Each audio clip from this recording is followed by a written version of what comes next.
Hi everyone, thanks so much for coming back to my channel, and if it's your first time here, welcome. My name is Dana from AskTheRazek.com, helping you go from the classroom to the X-ray room with ease. So today's a quick video, and I actually got this question over on Instagram where someone asks, is pathology like a big deal when it comes to clinicals? Like, do you need to have a pathology? Is it a big factor?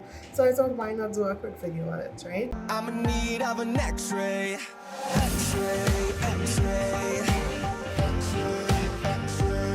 So for those of you just starting out, or for those of you who may not be familiar with the term pathology just yet, or maybe you just want to get a little recap, pathology has to do with the cause and effects of certain diseases, like why it happened, what it appears like on the x-ray or the medical image, and what could be the possible causes of it, and what it could affect within your body, right? So that's just what pathology is. And as a radiographer, you're going to be seeing pathology every day, whether it's something that has to do with something like a fracture or something soft tissue related, genetic, whatever the case is. As a radiographer, knowing pathology will be very, very important because we see it every day and we will be able to know what's going on with the patient.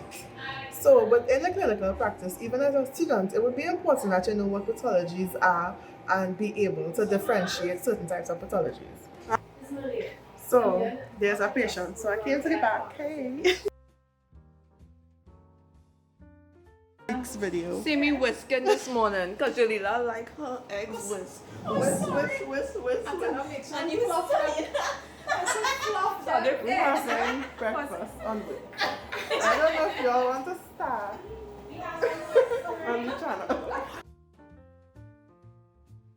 Okay guys, so I'm back. I had to take a little short break to eat because we had a little breakfast thing. So as I think, well, I'm not sure if this is where I left off, but I think this is where I left off, right?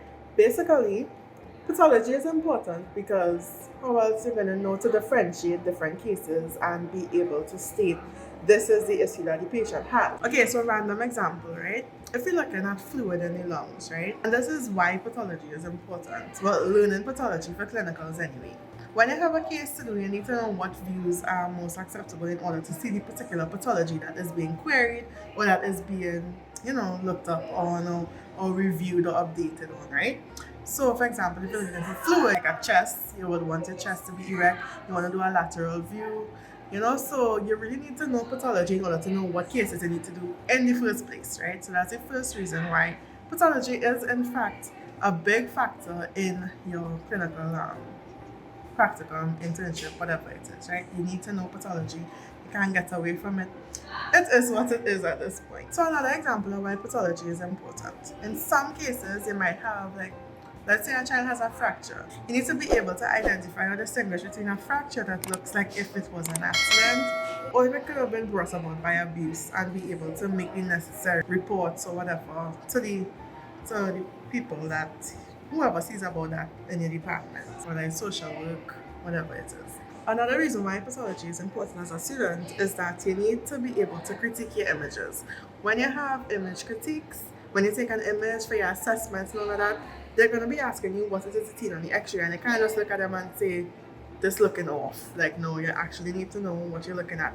Maybe you may not be able to outright state the pathology, but you need to show or explain what it presents as. So you may not know if something is osteomyelitis, but you might be able to say, okay, there's a lytic lesion, or I could see a loss of density, or signs of infection, or whatever the case is. So even if I don't know the actual word, or the actual word isn't coming to you, the name of the pathology, you need to be able to describe it and have an idea of what you're seeing.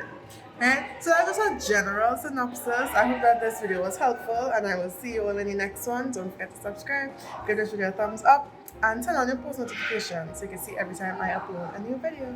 Okay, bye. You don't have to go through your anatomy exams, imaging assignments, and clinical competencies alone. Subscribe to AskTheRazek for helpful tutorials and vlogs. Let's make the journey from the classroom to the x-ray room much easier.